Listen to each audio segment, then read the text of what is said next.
This is Bill.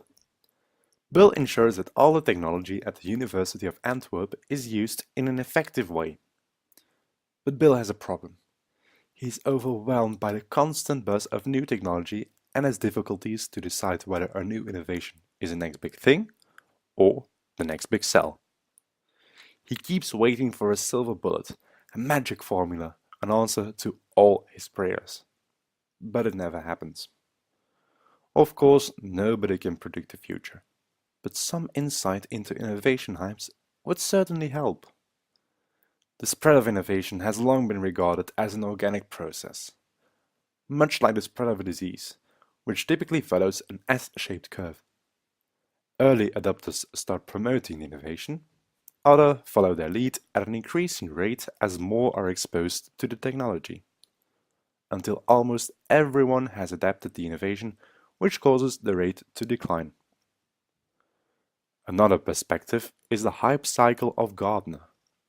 An innovation gets more and more attention until it reaches its peak of inflated expectations. After that, it falls into a trough of disillusionment and slowly recovers from the dip until it reaches a plateau. Bill has difficulties to understand these perspectives and needs some professional help. Luckily, his colleague Burton Swanson has written a paper about IT innovation waves. Burton is excited to tell about his new perspective, the wave machine. In my view, hypes are formed by a system of invisible hands. A wave machine, producing waves that carry the innovation through 5 stages. The first one I call breaking the surface. Researchers and engaged managers are always on the lookout for opportunities or the next killer app. In this stage they first pop up, but it is difficult to see if the innovation has value. The degree of innovation is only visible in practice, as part of a business process. Even then, it's hard to discern if that revamped business process has wide business implications or if it's just innovative in minor ways. Sending out ripples. Now that some people know about the innovation, the industry will need to be made aware. Companies will often explain their organizing vision by sending a white paper to IT research and analysis firms. What is the innovation? Why should it be undertaken? They do this in order to clarify its application, since this is not always clear at first glance. It's like explaining Tinder to your mother. Causing a squawk.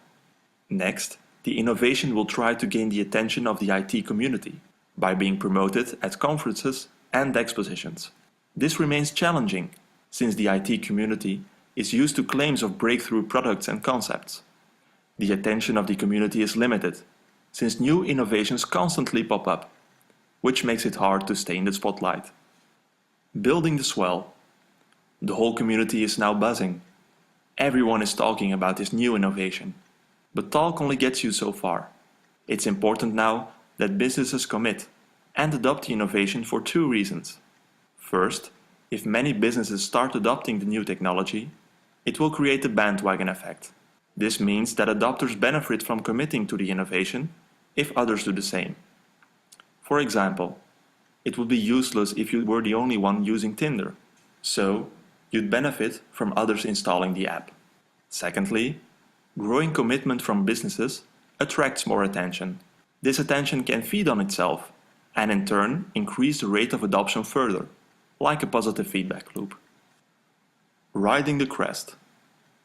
After announcing that it's going to adopt a new technology, a company will need to implement it. This is a crucial moment, because in IT, things do not always work out as planned. Projects often go over budget, take longer to implement than expected, or simply don't work out. This can lead to an implementation gap. This gap between announced adoptions and actual implementations can seriously harm momentum. You don't want to install Tinder if the application caused your friend's phone to crash. Now that we are familiar with the 5 stages that a hype can pass through, we can take a step back and look at what happens when. We can see that the tension builds in the first 3 waves, followed by adoption in the 4th wave. Implementation only starts in the last wave of the innovation's hype. It's important to note that most of the value created by the innovation comes after this point. It's only when implementations have long peaked that businesses can learn about the value they should be able to achieve. Again, let's use Tinder. You don't gain any value from 10 million app installs itself. Only after the installation can people start to find its value, by going on dates. So Bill, now you can recognize the hype's phases and decide if you should invest and start implementing the technology. But the way you approach a new innovation has a big impact. A manager can face an innovation either mindlessly or mindfully. Executives can find it hard to resist the hype and jump on new innovations. Most executives would like to be known as innovators. They don't want to be the last one of their peers to utilize new technology. But by doing this mindlessly, without thinking of the benefits or consequences, the executive risks the competitive survival of his company. Therefore, every executive should evaluate an innovation mindfully. When his peers adopt a new technology, do their reasons for doing so make sense? The executive could ask if the attention paid to the innovation is growing or declining. He should check the implementation gap and ask whether adoptions and successful implementations match up. Finally, he should be sure that others are getting value from the implementation. Bubbles come and go, but distinguishing a hype from reality remains difficult. Executives who remain mindful will have a leg up. As always, Bill remains skeptical. Some of Burton's advice is certainly practical, but most of the time he is quite theoretical and adds little value to the decision process of the IT executive. Last week, Bill read another paper called IT Doesn't Matter, in which the author argued to follow instead of lead IT innovation. Bill remembers the example of Dell and Walmart. They stay well back from the cutting edge and wait to make purchases until standards and best practices are carved in stone. By doing this, they spend less and get more, which should be the goal of every executive. Still, Bill couldn't be happier. Now he has the knowledge to judge new hypes and is eager to implement it as fast as he can. His colleagues constantly ask him about 3D printers. They are all a hype at the moment. But until now, Bill couldn't decide whether he should buy, wait, or pass this innovation.